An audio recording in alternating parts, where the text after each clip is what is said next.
Il est le meilleur placement d'Europe 1 Matin. Voici Axel de Tarlet pour le Zoom Echo. Bonjour Axel. Bonjour Bruce. Comment gagner la bataille de l'emploi? Alors ça va se jouer cette semaine, on le sait, la reprise des négociations avec patronat, syndicats pour réformer le marché du travail. Ça fait des semaines qu'ils discutent. Laurence Parisot était venue nous en parler juste avant les vacances. En attendant, les Français ne se font pas beaucoup d'illusions. Bah oui, il y a eu hier ce sondage dans le JDD. 3 Français sur 4 ne croient pas à une inversion de la courbe du chômage d'ici un an. Et ils ont raison. On dit que simplement pour éviter une aggravation du chômage, il faut une croissance d'au moins 1%. Or, cette année, on sera au mieux à 0,5, on sera à 0,2 même. Le gouvernement dit 0,8. Oui, mais ça, enfin, plus personne n'y changer. croit, même lui d'ailleurs. Non, donc il faut attendre le retour de la croissance pour que ça reparte. Alors, le gouvernement espère en fait un retour fin 2013, début 2014. Encore faudra-t-il, à ce moment-là, être capable de saisir cette croissance pour créer des emplois. Oui, ça ne suffira pas, vous le dites. Voilà, il faudra être toute voile dehors pour saisir pleinement ce nouveau souffle économique. Et ça, c'est l'enjeu de ces négociations pour réformer le marché du travail qui reprennent donc jeudi et vendredi. Qu'est-ce que ça pourrait changer pour les salariés et pour les patrons d'ailleurs? Alors, la philosophie d'abord, c'est qu'il y ait plus de fluidité. On rappelle cet exemple danois. 1/3 des salariés changent d'emploi chaque année.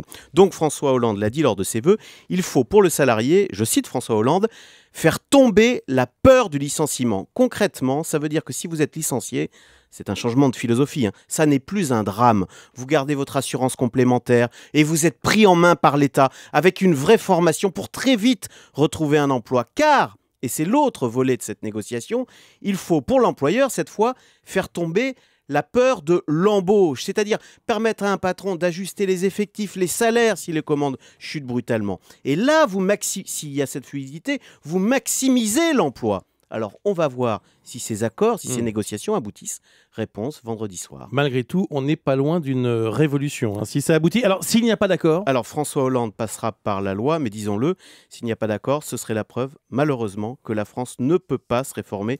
Ce qui serait de très mauvais augure pour la suite, pour la réforme des retraites, la réforme de l'État.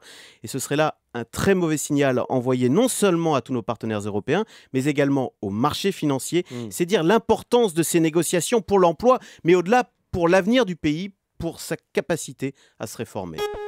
Un coup de chapeau.